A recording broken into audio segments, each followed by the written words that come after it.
بسم الله الرحمن الرحيم. أرضه صلى الله عليه وسلم الدعوة في السفر.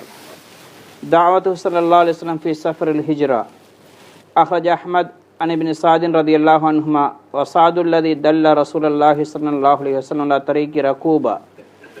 قال ابن سعد حدثني أبي أن رسول الله صلى الله عليه وسلم أتاهم ومعه أبو بكر رضي الله عنه وكانت لأبي بكر عندنا بنت مسترضعة وكان رسول الله صلى الله عليه وسلم أراد الاختصار في الطريق إلى المدينة فقال له سعد هذا الغاير من ركوبة وبه للصان من أسلم يقال لهما المهانان فإن شئت أخذنا عليهما فقال رسول الله صلى الله عليه وسلم خذ بنا عليهما قال سعد فخرجنا حتى أشرفنا إذا أحدهما يقول لصاحبه هذا اليماني فدعاهما رسول الله صلى الله عليه وسلم فعرض عليهما الإسلام فأسلما ثم سألهما عن إسلامهما فقال ثم سأل عن أسمائهما فقال نحن المهانان فقال بل أنتم المكرمان وأمرهما أن يقدم عليه المدينة فذكر الحديث.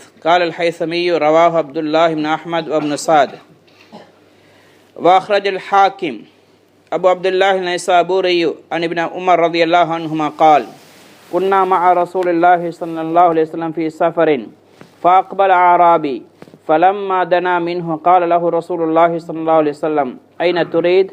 قال إلى أهلي. قال هل لك إلى خير؟ قال ما هو؟ قال تشهد أن لا إله إلا الله وحده لا شريك له وأن محمدا عبده ورسوله.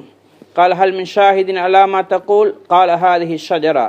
فدعاها رسول الله صلى الله عليه وسلم وهي على شاطئ الوادي فأقبلت تخد الأرض خدا فقامت بين يديه فاستشهدها ثلاثا فشهدت أنه كما قال ثم إنها رجعت إلى منبتها ورجع الأعرابي إلى قومه فقال إن يتبعوني أتيتك بهم وإلا رجعت إليك وكنت معك.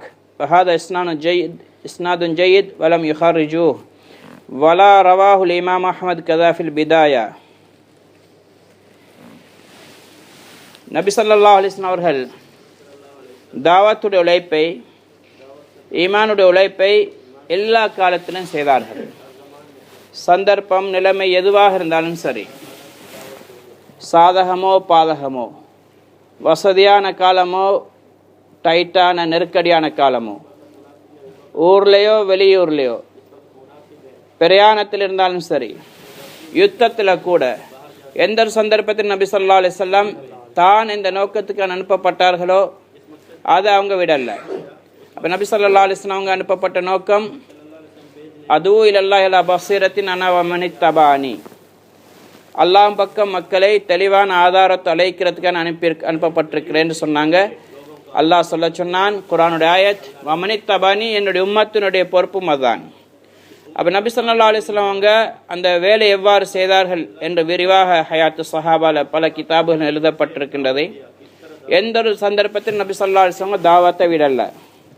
ஒரு மனிதன் மௌத்தாகி கொண்டிருக்கிறார்னா அவரை சந்திக்க போனால் அங்கேயும் தாவத் கொடுத்தாங்க.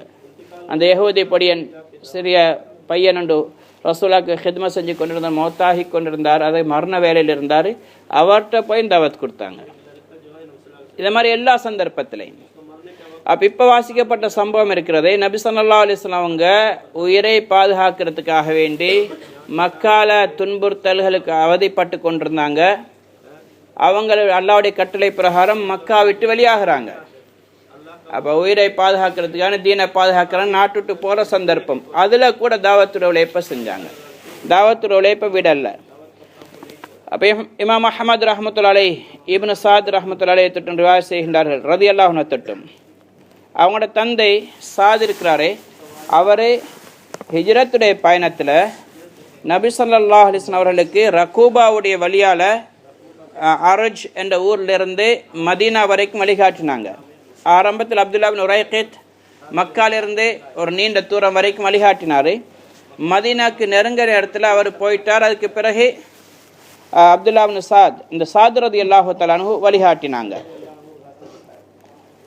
அப்போ அவருடைய மகன் இப்னு சாத் ரலியல்லாஹு தஆலா அன்ஹு சொன்னாங்க, என்னுடைய தந்தை என்னிட்ட சொன்னாங்க, ரசூலுல்லாஹி ஸல்லல்லாஹு அலைஹி வஸல்லம் அவங்களும் அவங்களோட கூட அபூபக்கர் ரலியல்லாஹு தஆலா அவங்களும் எங்கள்கிட்ட வந்தாங்க. அவர் மதீனாக்கு வெளியே ஒரு ஊரில் அர்ஜென்ட் பகுதியில் வசித்து கொண்டிருந்தார். அப்போ அபூபக்கர் ரலியல்லாஹு தஆலாவுடைய ஒரு மகள் உண்டு எங்கள்கிட்ட பால் குடிக்கிறதுக்காக வேண்டி வைத்திருந்தாங்க. பொதுவாக எல்லாருக்கும் தெரியும், நபி ஸல்லல்லாஹு அலைஹி வஸல்லம் பால் குடிப்பாட்டுறதுக்காக வேண்டி பனு சாதிரத்தில் அனுப்பப்பட்டாங்க. இதே மாதிரி நிறைய மக்காவுடைய மக்கள் என்ன செய்வாங்க, தன்னுடைய குழந்தைகளை கிராமப்புறங்களுக்கு அனுப்பி வைப்பாங்க. கிராமப்புறத்தில் கிளைமேட் நல்லா இருக்கும், அதே மாதிரி பாஷையும் தெளிவாக இருக்கும். இன்றைக்கு அப்படி தலைகீழாகிட்டது. கிராமங்களில் இன்றைக்கு கிளைமேட் மோசம், இந்த சூழல் மோசம், சுத்தம் இல்லாமல் இருக்குது. ஆனால் அந்த காலத்தில் மாற்றமாக இருந்துச்சு. கிராமங்கள் நல்ல சுத்தமான அமைப்பில் நல்ல சூழலாகவும் இருக்கும், அதே நேரத்தில் பாஷையும் தெளிவாக பேசுவாங்க. அப்போ இந்த காரணங்களுக்கான குழந்தைகளை சின்னத்திலே பால் குடிக்கிற பிராயத்தில் அனுப்பிடுவாங்க. 2 வருஷம் 3 வருஷம் 4 வருஷம் வரையும் இருப்பாங்க. ரசூல் ஸல்லல்லாஹு அலைஹி வஸல்லம் கூட 4 வருஷம் வரைக்கும் வெளியில் இருந்திருக்கிறாங்க. அப்போ அந்த அடிப்படையில் அபூபக்கர் ரலியல்லாஹு தஆலாவோட மகள் உண்டு எங்கள்கிட்ட ஒப்படைக்கப்பட்டிருந்தாங்க பால் குடிப்பாட்டுறதுக்காக வேண்டி. அப்போ அதனால் அபூபக்கர் ரலியல்லாஹு தஆலா அவங்களுக்கு தெரியும், அந்த அரஜ் என்ற ஊரில் தான் இருக்கிறாங்க, அந்த மதீனா போகிற வழி, அது வரைக்கும் வந்து அவங்கள சந்திக்க போனாங்க. அப்போ ரசூலுல்லாஹி ஸல்லல்லாஹு அலைஹி வஸல்லம் அவங்க சுருக்கமான பாதையில் மதீனாவுக்கு போகிறதுக்கு விரும்பினாங்க. ஏன்னா அந்த ஊர்லேருந்து பல வழிகள் இருக்கும், எது லேசான வழியோ சுருக்கமான வழி அதால் போக விரும்பினாங்க. அப்போ சாது சொன்னார் ரலியல்லாஹு தஆலா அன்ஹு, ரசூலல்லாஹ் இங்கே இந்த ஒரு பாதை ஒன்று இருக்குது, இந்த பாதை இது அதாவது பள்ளத்தாக்கு வழியால் தண்ணீர் ஓடக்கூடிய வழி. மழை பெஞ்சால் தண்ணி ஓடும், இல்லாட்டி தண்ணி இருக்காது. அதுவும் மக்கள் போகக்கூடிய வழிதான், ஆனால் அது கொஞ்சம் அபாயமானது. ரக்கூபா என்ற வழியால், ரக்கூபா என்ற பள்ளத்தாக்கு வழியால் போகிறது. அங்கே 2 பயங்கரமான காஃபிர்கள் இருக்கிறாங்க. காஃபிர்கள் திருடர்கள், அவங்க 2 பேரும் பனு அஸ்லமை சேர்ந்தவங்க. அவங்களோட பேர், அவங்களுக்கு முஹானான், 2 முஹாண்டா கேவலமானவர், 2 கேவலமானவங்க தான் அவங்களுக்கு மக்கள் சொல்லுவாங்க. அவங்களோட பேரும் அப்படி தான் பரவலாக பேசப்படும். கேவலமான 2 பேர் அவங்களோட பேர். அப்போ நீங்கள் விரும்பினால், பொதுவாக இந்த பாதையில் யாரும் அதிகமாக போக மாட்டாங்க என்ற அவங்க கொள்ளைக்காரங்க, நீங்கள் விரும்பினா அந்த வழியால் கூட்டிகிட்டு போகிறேன்னு சொன்னாங்க. நபி ஸல்லல்லாஹு அலைஹி வஸல்லம் சொன்னாங்க, அந்த பாதையிலே எங்களை கூட்டிகிட்டு போங்கண்டு. அப்போ சாது ரலியல்லாஹு தஆலா அன்ஹு சொன்னாங்க, நாங்கள் போனோம் அந்த பாதையால். போகிற நேரம் நாங்கள் கொஞ்சம் தூரத்தில் இருக்கும் பொழுது எங்களை கண்டு கொண்டாங்க.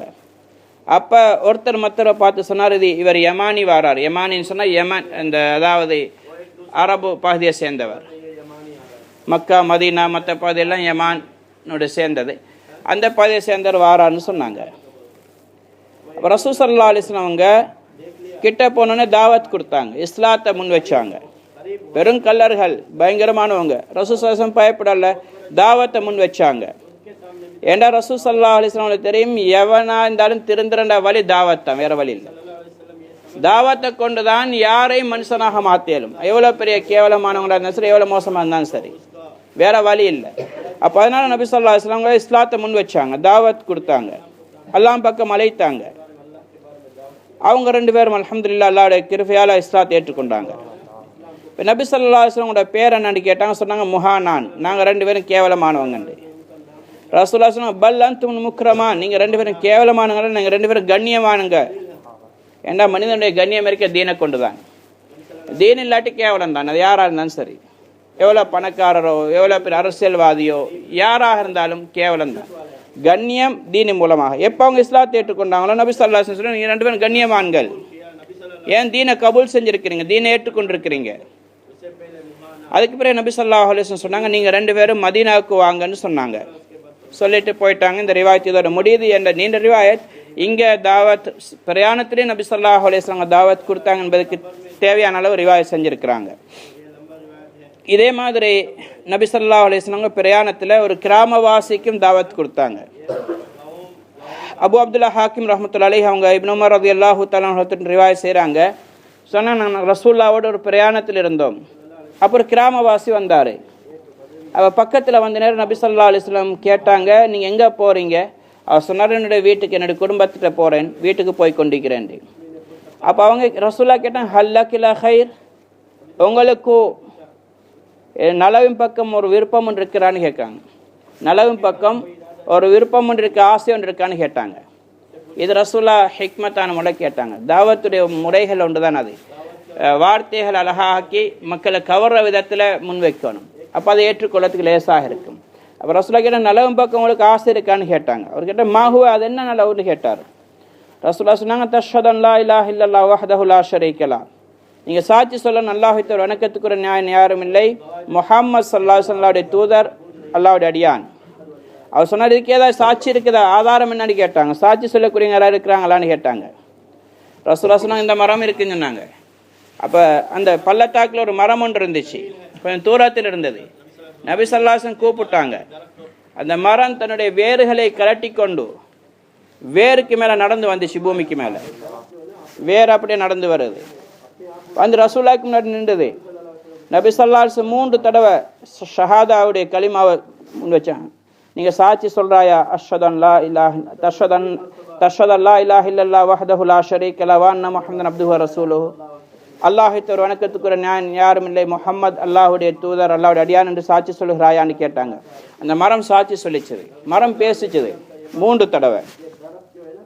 அதுக்கு பிறகு நபி ஸல்லல்லாஹு அலைஹி வஸல்லம் சொன்னாங்க, நீ இருந்த இடத்துக்கு போண்டு. மரம் அப்படியே திரும்பி போச்சு. அந்த கிராமவாசியை பார்த்து, நீங்கள் அல்லாஹ்வுடைய தூதர் தான் என்று கலிமா சொல்லி இஸ்லாத்தை ஏற்றுக்கொண்டார். அவரை சொல்லிட்டு போனாரே, நான் என்னுடைய ஊருக்கு போகிறேன், நான் அவர்களுக்கு இந்த கலிமாவை தீனை நான் எத்தி வைப்பேன், அவங்களுக்கு நான் தாவத் கொடுப்பேன், அவர்களை நான் இஸ்லாத்தின் பக்கம் அழைப்பேன், அவங்க ஏற்றுக்கொண்டா எல்லாரையும் கூட்டிட்டு உங்கள்கிட்ட வருவேன், அவங்க வரல ஏற்றுக்கொள்ளாட்டி நான் மட்டுமே அது வருவேன்னு சொன்னாங்க, உங்களோட கூட இருப்பேன். சகோதரர்களே, பெரியார்களே, இதுதான் முஸ்லீமுடைய தன்மை. எப்போ ஹக் இதுன்னு விளங்குவாரோ அதுக்கு பிறகு அவர் அமைதியாக இருக்க மாட்டார். இப்போ இந்த கிராமவாசி அப்போ தான் இஸ்லாத்தை ஏற்றுக்கொள்கிறார். இஸ்லாத்தை ஏற்றுக்கொள்ள ஒன்று முதலாக செஞ்ச வேலைன்னா, நான் ஊருக்கு போய் நான் தாவத் கொடுப்பேன், அவர்களை நாங்கள் இஸ்லாத்தின் பக்கம் அழைப்பேன்னு சொன்னாங்க. இன்றைக்கி இந்த தன்மை எங்கள்கிட்ட இல்லாமல் போச்சு. இன்றைக்கி இந்த தாவத்து உழைப்பு யாருடையோ வேலை மாதிரி ஒதுக்கிட்டோம். இது நாங்கள் பிஸ்னஸ்மேன், நாங்கள் தொழிலாளிகள், நாங்கள் ஜப்பானுக்கு சம்பாதிக்க வந்தவங்க, நாங்கள் அதை செய்கிறோம் இதை செய்கிறோன்னு துனியாவுடைய காரியங்களை வேலையாக்கி கொண்டு செஞ்சு கொண்டிருக்கிறோம். எந்த நோக்கத்துக்கு நாங்கள் அனுப்பப்பட்டோம் அந்த வேலையை விட்டுட்டோம். ஹயாத்து சஹாபா வாசிக்கப்படுற நோக்கம் வெறும் கதை அல்ல. இன்றைக்கு எங்களுக்கு பெரிய ஒரு முன்மாதிரி. நாங்கள் யார் என்ற உணர்வை உண்டாக்குறத நோக்கம். எங்களோட பொறுப்பு என்ன, எங்களோட வேலை என்னென்று உணர்த்துறது.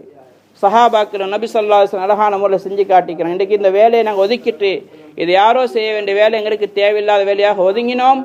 இதனால் கேவலத்தில் விழுந்து கொண்டிருக்கிறோம், அழியும் பக்கம் போய்கொண்டிருக்கிறோம், நாசத்தை பக்கம் போய்கொண்டிருக்கிறோம். முழு மனித சமுதாயங்கள் அழிக்க தயாராகிறாங்க. எல்லாருடைய பார்வையில் நாங்கள் இன்றைக்கு கேவலத்தில் இருக்கிறோம். நாங்கள் கண்ணியவான்களாக மாறன்னு சொன்ன இந்த வேலையை திரும்ப செஞ்சாகணும். இல்லாட்டி நாங்கள் எங்கள்கிட்ட எதுவும் இருக்கலாம், விசா இருக்கலாம், எஜுக்கனாக இருக்கலாம், காசு பணம் இருக்கலாம், பெரிய வாகனம் இருக்கலாம், நாங்கள் முஹானான், நாங்கள் கேவலமானவங்க தான் அல்லாஹ்வுடைய பார்வையில். அல்லாஹ்வுடைய உதவியை விட்டு நாங்கள் இழந்துடுவோம், அல்லாஹ்வுடைய பார்வையில் நாங்கள் விழுந்துடுவோம். எவ்வளோ கதறி அழுதாலும் அல்லாஹ்வுடைய உதவி வராது. அதனால் இன்றைக்கு எங்கள் ஈமானை பாதுகாக்கக்கூடிய உழைப்பு தான் இது. அல்லாஹ் தஆலா ஒரு பெரிய கண்ணியமான வேலையை தந்திருக்கிறான். எங்களுக்கு நாங்கள் இந்த ஹக்கான வேலையை சரியாக செய்வோம்டா, ரசூலுல்லாஹ் ஒரு தாயி, அவங்களுடைய அழைப்புக்கான எல்லாம் மரத்தை வர வச்சான். இதே மாதிரி சஹாபாக்களுக்கு அல்லாஹ் தஆலா காற்று வசப்படுத்தினான், நெருப்பை வசப்படுத்தி கொடுத்தான், தண்ணீரை ஆற்ற கடலை வசப்படுத்தினான். இது வெறும் கதைகள் அல்ல சகோதரர்கள். எங்களுக்கும் நிச்சயமாக இது மாதிரி அல்லாஹ் செஞ்சு தருவான். ஆனால் நாங்கள் அல்லாஹ் செஞ்ச வேலை, அல்லாஹ் சொன்ன வேலை நாங்கள் செய்யணும்.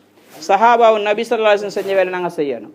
அதனால் எங்களோட பொறுப்பை நாங்கள் உணர்ந்து செய்வோம் என்று சொன்னால் அல்லாஹு தஆலா எங்களோட வாழ்க்கையில் பிரகாசமான, கண்ணியமான, தலை நிமிர்வான, கண்ணியமான வாழ்க்கையெல்லாம் தருவான். இல்லாட்டி இதுக்கு மாற்றமான வாழ்க்கை தான் எங்களுக்கு உண்டாகும். அல்லாஹு தஆலா எங்கள் அனைவருக்கும் இந்த ஹக்கான விஷயங்களை வழங்கி தீனுடைய பெருமதி உள்ளத்தில் எடுத்ததற்கு பாடுபடக்கூடிய பாக்கியத்தை நசீபாக்குவானாக.